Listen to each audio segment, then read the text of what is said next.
السلام علیکم ورحمۃ اللہ وبرکاتہ۔ الصلاۃ والسلام علیک یا رسول اللہ۔ بسم اللہ الرحمن الرحیم۔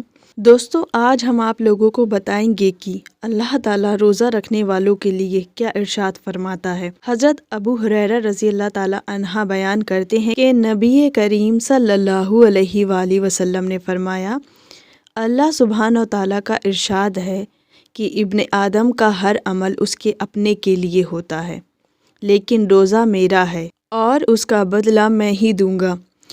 حضرت ابو ہریرہ رضی اللہ تعالیٰ عنہ حدیث میں بیان کرتے ہیں کہ نبی کریم صلی اللہ علیہ وآلہ وسلم نے فرمایا، روزہ دوزخ سے بچاؤ کی چیز ہے، روزہ دوزخ کے عذاب سے بچاتا ہے۔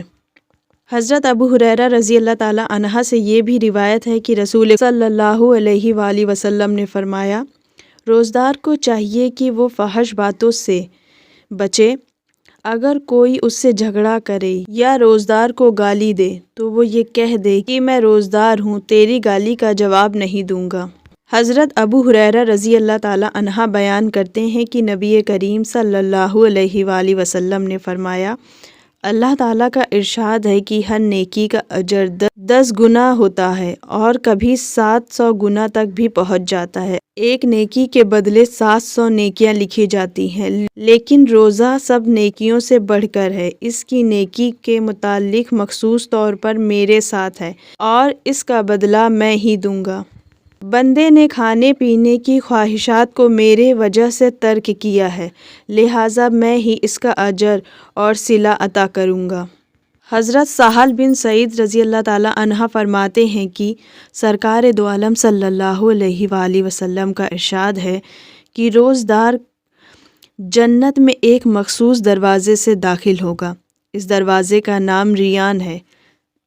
جب روزدار داخل ہو چکے گا تو یہ دروازہ بند کر دیا جائے گا، پھر کوئی شخص اس دروازے سے داخل نہیں ہو سکے گا۔ حضرت عبداللہ بن عمر رضی اللہ تعالیٰ عنہ سے روایت ہے کہ رسول خدا صلی اللہ علیہ وآلہ وسلم نے فرمایا، روزے اور قرآن دونوں قیامت میں شفاعت کریں گے۔ روزہ کہے گا، میری وجہ سے اس بندے نے کھانا پینا ترک کیا، میری شفاعت اس کے حق میں قبول ہو۔ قرآن کہے گا، میری وجہ سے رات کو نہیں سویا، میری شفاعت قبول ہو۔ اللہ تعالیٰ دونوں کی شفاعت قبول فرمائے گا۔ حضرت ابو امامہ رضی اللہ تعالیٰ عنہ نے حضور کریم صلی اللہ علیہ وآلہ وسلم کی خدمت میں عرض کیا، حضور مجھے کوئی ایسا عمل بتائیں جس سے میں جنت میں داخل ہو جاؤں۔ فرمایا، روزہ رکھا کر، اس کے برابر کوئی عمل نہیں۔ ابو امامہ نے حدیث پر ایسا عمل کیا کہ ان کے گھر میں کبھی دن میں دھواں ہی نہیں اٹھتا دیکھا، مگر جس دن کوئی مہمان آ جاتا۔ مطلب یہ ہے کہ جب کوئی مہمان آ جاتا تبھی ان کے ہاں دن میں کھانا بنتا۔ حضرت ابو ہریرہ رضی اللہ تعالیٰ عنہ بیان کرتے ہیں کہ رسول کریم صلی اللہ علیہ وآلہ وسلم نے فرمایا، افطار کے وقت روزدار جو دعا مانگے اس کی دعا قبول کر لی جاتی ہے، رد نہیں کی جاتی۔